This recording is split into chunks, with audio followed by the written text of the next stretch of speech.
আচ্ছা, একটা কথা জানেন তো, আমরা প্রায়ই বলে থাকি যে স্পষ্ট কথায় কোনো কষ্ট নেই। গতকালই টিভি9 বাংলাকে দেওয়া একান্ত সাক্ষাৎকারে দলের একাংশের অন্তর্ঘাতের কথা স্পষ্ট করে দিয়েছিলেন রানাঘাটের পরাজিত তৃণমূল প্রার্থী মুকুটমণি অধিকারী। আর আজ টিভি9 বাংলার হাতে একটা বিস্ফোরক চ্যাট, লোকসভা ভোটে তৃণমূল প্রার্থীকে ভোট না দেওয়ার বার্তা। এই হোয়াটসঅ্যাপ চ্যাটে বিজেপির প্রার্থীকে ভোট দেওয়ার নির্দেশ রানাঘাট 1 ব্লকের পঞ্চায়েত সমিতির সভাপতির। যদিও ভাইরাল হওয়া এই হোয়াটসঅ্যাপ চ্যাটের সত্যতা যাচাই করেনি টিভি9 বাংলা। দেখুন, লোকসভা ভোট তো হয়ে গেছে, কিন্তু সামনেই রানাঘাট দক্ষিণের উপনির্বাচন। তৃণমূলের হয়ে ফের ভোটের ময়দানে এই মতুয়াগড়ের ভূমিপুত্র। এখন প্রশ্ন তো উঠবেই যে ফের অন্তর্ঘাতের শিকার হবেন না তো মুকুটমণি? একটা সাবোটেজ হয়েছে। জেলা জুড়ে আমাদের যে ভোট ব্যাংক ছিল তৃণমূল কংগ্রেসের, সেই ভোট ব্যাংকটাকে আমরা ভোট বাক্সে কনভার্ট করতে পারি। রানাঘাট লোকসভা কেন্দ্রের তৃণমূল প্রার্থী মুকুটমণি অধিকারীর হারের পিছনে কি দলেরই একাংশ দায়ী? অন্তর্ঘাতের কথা টিভি9 বাংলার কাছে স্পষ্ট করেছিলেন মুকুটমণি। 24 ঘন্টা যেতে না যেতেই আমাদের প্রতিনিধি মহাদেব কুণ্ডুর হাতে এলো বিস্ফোরক হোয়াটসঅ্যাপ চ্যাট। ওই চ্যাটে পরিষ্কার বলা হয়েছে, তৃণমূলকে একটি ভোটও নয়, সব ভোট বিজেপিকে দিতে হবে। শুধু তাই নয়, তৃণমূলের সেকেন্ড ইন কমান্ড অভিষেক বন্দ্যোপাধ্যায়কে নিয়েও কুরুচিকর মন্তব্য করা হয়েছে। রানাঘাট 1 নম্বর ব্লকের পঞ্চায়েত সমিতির সভাপতি তৃণমূল নেতা প্রদীপ ঘোষ কোনো এক কর্মীকে মেসেজ করেছেন। সেখানে আবার দেখা যাচ্ছে তৃণমূল নেত্রী জেলা পরিষদের সদস্য বর্ণালীদের নাম। বলে রাখি, বর্ণালী গত বিধানসভা ভোটে এই কেন্দ্রের তৃণমূল প্রার্থী ছিলেন। এই চ্যাট প্রকাশ্যে আসতেই স্বাভাবিকভাবেই জেলা তৃণমূলের অন্দরে শোরগোল পড়ে গিয়েছে। যদিও টিভি9 বাংলা এই চ্যাটের সত্যতা যাচাই করেনি। এই চ্যাট নিয়েই আমরা প্রতিক্রিয়া নিতে গিয়েছিলাম প্রদীপ ঘোষের। তিনি তো স্পিকটি নট। বলেছে বলুন, কোনো অসুবিধা নেই। ছোট করে একটুখানি, ছোট করে আমি দলের বাইরে কোনো কথা বলি না, ছোট করে একটুখানি। আমি একটা কথাও বলবো।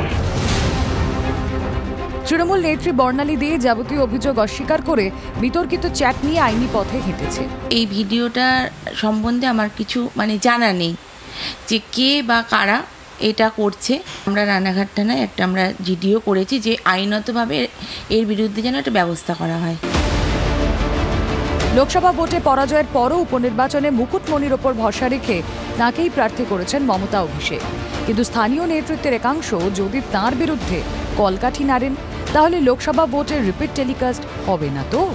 তৃণমূলের গোষ্ঠীদ্বন্দ্বে কিভাবে লাগাম পরাবেন জেলার নেতারা? প্রথমত, রানাঘাট লোকসভা কেন্দ্রে কেন আমরা এতটা পিছিয়ে পড়লাম? আমাদের সর্বভারতীয় তৃণমূল কংগ্রেসের সভানেত্রী, আমাদের প্রিয় মুখ্যমন্ত্রী এবং দলের সেনাপতি সাধারণ সম্পাদক অভিষেক বন্দ্যোপাধ্যায় সবটাই তাদের নখদর্পণে আছে।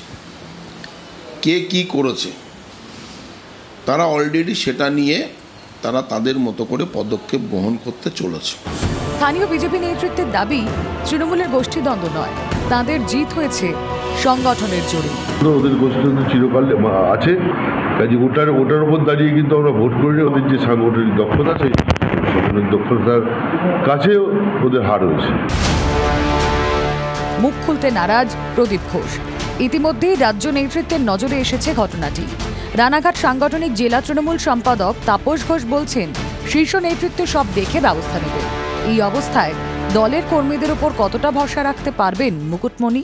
অতীতে যা হয়ে গেছে সেটা অতীতে রয়ে গেছে। আমরা অতীতে ফিরে যেতে পারি না, আমরা টাইম ট্রাভেল করতে পারি না। সবাই দলের সৈনিক, দল টিকিট দিয়েছেন একজনকে, সবাই মিলে আমরা ঝাঁপিয়ে পড়ব এবং যে ভুলভ্রান্তি লোকসভার ক্ষেত্রে হয়েছে সেই ভুলভ্রান্তি কাটিয়ে আমরা জয়ের পথে এগোব। অতীতে ফিরে তাকাতে চান না আত্মবিশ্বাসী মুকুটমণি। তবে এবারও যে তাঁর পথটা সহজ নয় তার ইঙ্গিত মিলছে হোয়াটসঅ্যাপ চ্যাটে। প্রশ্ন উঠছে যে বিগত দিনে মুকুটমণি অধিকারী বিজেপির হয়ে প্রতিদ্বন্দ্বিতা করে তৃণমূলের যে সকল নেতৃত্ব বা কর্মীদের পরাজিত করেছিলেন, দলের নির্দেশ মেনে আগামী নির্বাচনে তারা কি স্বতঃস্ফূর্তভাবে মুকুটমণিকে সহযোগিতা করবেন?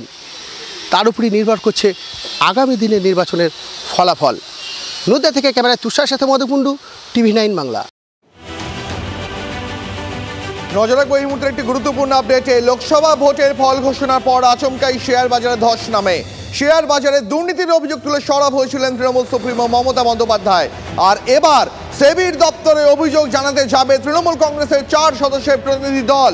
আগামী 18 জুন দেখা করার জন্য সময় চাওয়া হয়েছে তৃণমূলের তরফ থেকে।